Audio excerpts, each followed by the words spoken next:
Hey, this is another installment of Bring Back the Magic.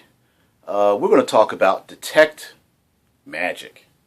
I did one about Detect Evil, and this one's going to follow along the same lines for detection, but in Detect Magic, a lot of times it's just made as a black and white kind of thing. Okay, hey, I detect magic.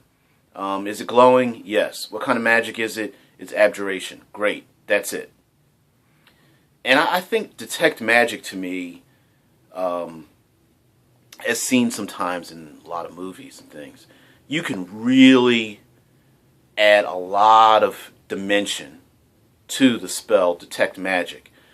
You can give a lot of information as to the personality and the person that created that magic, how ancient it is, how powerful it is, what's working as the player is using detect magic, meaning like is this magic being focused on them, and you can also, what I like to do is I'm not very static with the spells and things like that. I like to create a world.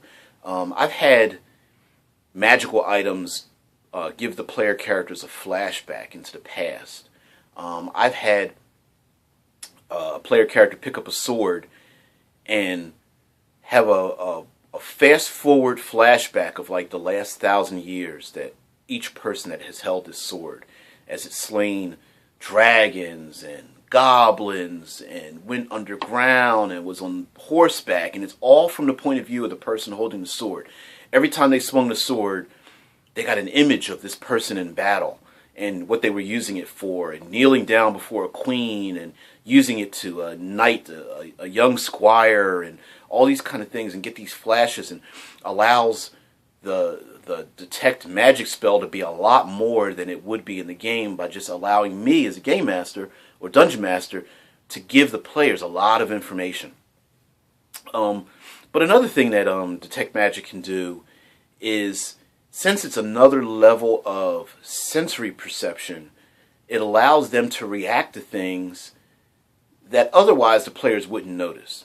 So if you know that, let's say, the characters are going through cave system and there's some drow, and the drow are going to cast some spells on them, and you're like, well, I don't want to kill my player characters off, but I want to give them a chance to notice it. Detect magic. A spark of light is in the corner of your vision, and you turn up and notice that, eldritch magic is cast around the hands of these dark beings high above you, hiding behind stalagmites or stalactites or something.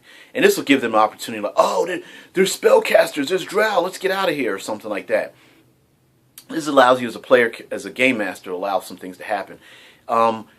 One thing I didn't say, and maybe I should say this about all detect spells, is that I don't force the players to have to say that they're going to use it.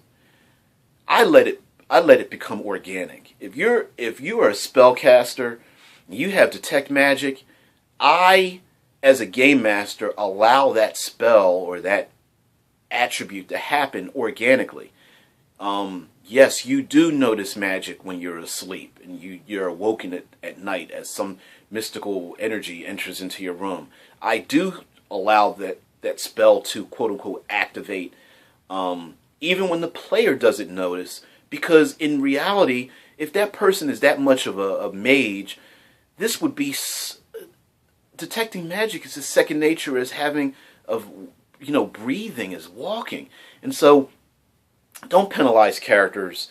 Don't penalize your player characters for things that the character in the game would know. The character in the game would naturally have. It would be like playing a superhero game and saying, well, you're playing Wolverine, but since you didn't use your extra senses, you missed this. Well, no, it doesn't work that way.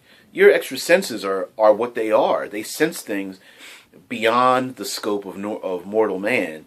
And so, please, just let your players do that. So, Detect Magic is a great opportunity also to show levels of power and even some weaknesses.